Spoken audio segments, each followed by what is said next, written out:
welcome you all to Riya Gharat Vlogs. Let's begin a new day with a new vibe and a new energy. तर आज आहे Sunday. आज Sunday असून देखील माझा schedule जरा बिझी होता बिकॉज आता कॉलेज स्टार्ट झालं आहे परत. मीन्स कॉलेज आता परत रिओपन झालं आहे. त्याच्यानंतरून आम्हाला खूप सारे असं असाइनमेंट्स दिले आहेत, लाईक प्रेझेंटेशन बनवायचे होते. त्याच्यामुळे आता 2 दिवस झाले मी प्रेझेंटेशनच करत होते. त्याच्यामुळे आणि आता एक्झामसुद्धा येणार आहे, सो त्याच्यासुद्धा त्याच्यामुळे सध्या बिझी शेड्यूल चालू आहे जरा. कॉलेज आणि मग प्रेझेंटेशन आणि प्रॅक्टिकल स्टार्ट होतील, सो सध्या बिझी शेड्यूल चालू आहे. तर लेट्स सी आता कसे व्लॉग्स येत आहेत, सो बघूया. आणि आमचं डिसाईड झालं आहे आज की उकडहंडी करूया. तर त्याच्यासाठी आता उकडहंडी करूया म्हणून त्याच्यासाठी काय काय ते पाला पाचोळा आणखीन काय काय लागतं, मीन्स त्याच्यासाठी जे मटेरियल लागतं, सामान लागतं, ते कलेक्ट करायला जायचं आहे. आय मीन ते कुठे कुठे शोधत फिरायचं आहे. तर आता मी ते शोधू आणि लेट्स सी कशी होते उकडहंडी. सो बघूया कसं ब्लॉगसुद्धा होतो आहे आजचा. तर लेट्स सी ते उकडहंडीचे पाला पाचोळा जे आहेत ते कलेक्ट करायला कुठे कुठे जावं लागतं आणि काय काय करावं लागतं ते. सो बघत राहा तुम्ही कसं होणार आहे. सो आज सगळे एकत्र असणार आहेत तर मजा येईल. So let's see. चलो. आणि आज मला ॲक्च्युली मी एका रील कॉन्टेस्टमध्ये पार्टिसिपेट केलं होतं जे पास्ता महोत्सवमध्ये झालं होतं. तर त्याचं प्राईज डिस्ट्रीब्युशन आहे, सो त्याकरता बोलवलं आहे. तर तिथे जायचं, आय डोंट नो जायला भेटेल की नाही. सो लेट्स सी कसं होतं आहे.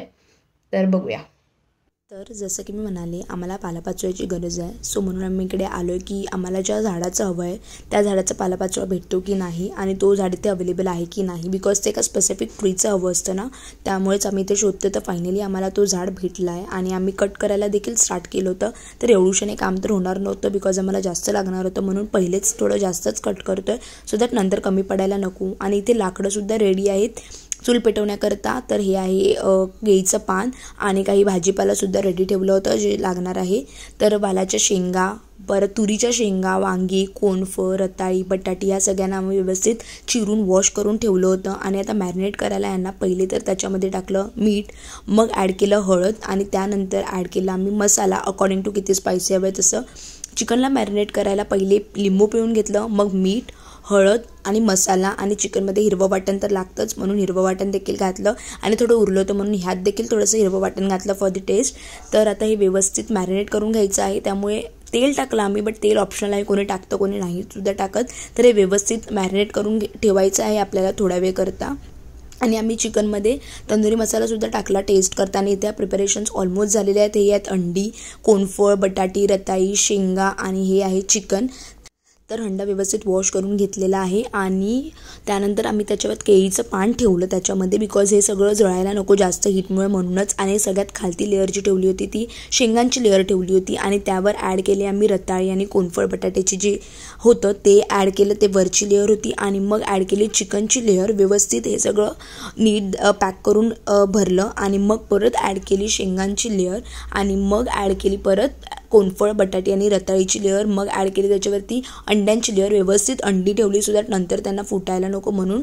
आणि इथे आम्ही परत केळीच्या पानाने व्यवस्थित सिक्युअर करतोय बिकॉज ते जळायला नको साईडूनसुद्धा त्याच्यामुळेच. आणि मग परत कोणफळ आणि बटाट्याची लेअर ॲड केली आणि मग चिकनची लेअर ॲड केली व्यवस्थित. तर परत टॉपवरती जी आहे ती शेंगांची लेअर. सो बेसला आणि टॉपला जे आहे ना ते शेंगांची लेअर ठेवणं कंपल्सरी असतं सो दॅट ते चांगले शिजतात.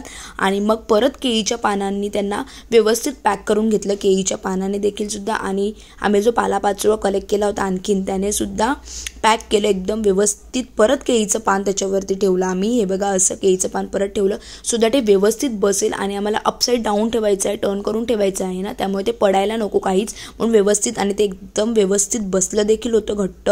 आणि इथे आमची चूलसुद्धा ऑलमोस्ट रेडी होत आलेली आहे. सगळं तुम्ही पाहिलं, मी काय काय प्रिपरेशन्सचे दाखवलं खूप सारं.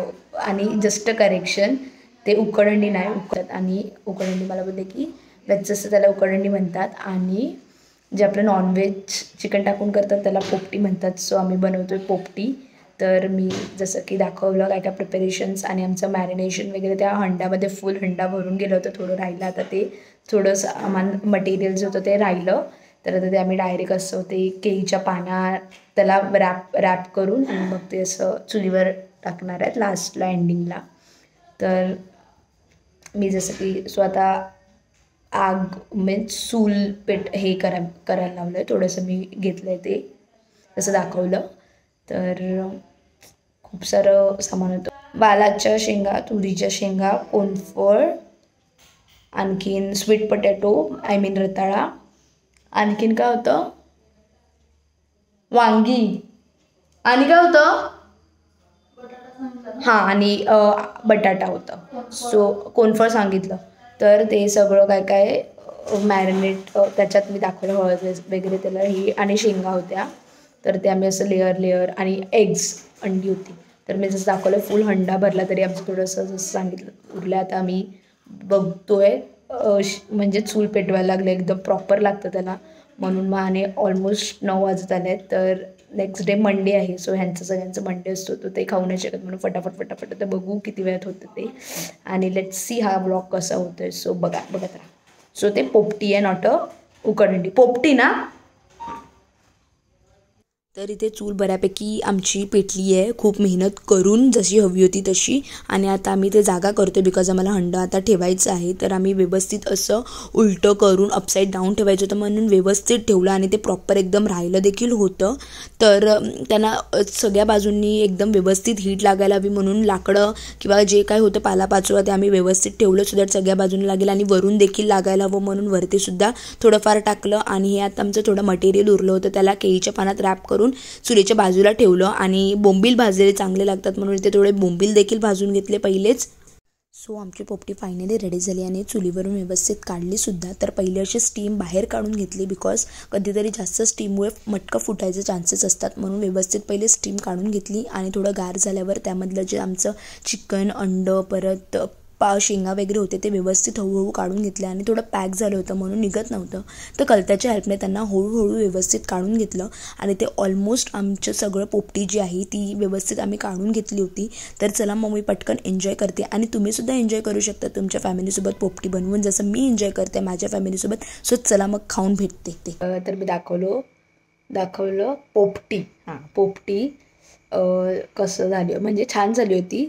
बट असं झालं की ते चिकन जास्त झालं आणि आम्हाला तितकं खायला नाही झालं, त्याच्यामुळे चिकन उरलं, बाकी सगळं संपलं आहे. खूप जास्त काय होतं ते, कसं खूप कष्ट, मीन्स खूप मेहनत करून काढलं सगळं त्याच्यामधलं जे होतं ते. आणि खूप छान झालं होतं. बट प्रॉब्लेम असं झाला की चिकन जास्त होतं आणि बाकीचं सगळं कम्पॅरेटिव्हली कमी होतं, जे जास्त आवडत होतं. बिकॉज चिकन आपण नेहमीच खातो, त्याच्यामुळे चिकन आता उरलं आहे, बाकी सगळं झालं आहे. सो 11 वाजले आहेत आणि आमचं तर सगळं आवरून झालं आहे. मी जे रील कॉम्पिटिशनमध्ये पार्टिसिपेट केलं होतं पास्टर महोत्सवच्या, तर त्याच्यासाठी फॉर पार्टिसिपेशन मला काही गिफ्ट्स भेटले आहेत. सो त्यात हे ट्रॉफी भेटली आहे अँड हे भेटलं आहे गिफ्ट, मस्त आहे pouch. And this is certificate for participation. So thanks to pastor महोत्सव. अँड हे खूप थॉटफुल गिफ्ट आहे ॲक्च्युली, मला खूपच आवडलं हे, because I needed it. I want means मला गरज होती याची ॲक्च्युली. सो या दॅट्स इट. तर रील मेकिंग कॉन्टेस्टमध्ये मी पार्टिसिपेट केलं होतं, ऑलमोस्ट ऑन टाईम केलं होतं. तर मग त्याच्यासाठी त्यांनी ॲज अ पार्टिसिपेट म्हणून त्यांनी काही गिफ्ट दिल्याचे मी तुम्हाला दाखवलं. तर ॲक्च्युली मला तिथे बोलवलं होतं, बट मी जाऊन गेली नाही बिकॉज जसं तुम्ही पाहिलंच आमची पोपटी पार्टी होती. सो त्याला पोपटी म्हणतात, नॉनव्हेज असतं तर. सो ते होतं, त्याच्यामुळे मी गेली नाही, आणि सगळे होते म्हणून मग मी गेली नाही. तर खूप छान गिफ्ट्स आहेत आणि खरंच मला ते खूपच आवडले बिकॉज थॉटफुल आहेत आणि चांगलं वाटतं आहे. सो घरी आली आहे आणि आता सगळे आपापल्या घरी गेले आहेत, तर झोपायची तयारी झोपते आता मी, बिकॉज ऑलमोस्ट 12 वाजत आले आहेत आणि सकाळी उठायचं आहे 5ला. तर चला झोपते. That's it for the vlog. I hope तुम्हाला हा व्लॉग नक्कीच आवडला असेल. तर भेटूया पुन्हा आपण नेक्स्ट व्लॉगमध्ये. Till then bye, take care and do like, share and subscribe to my YouTube channel. तर बाय.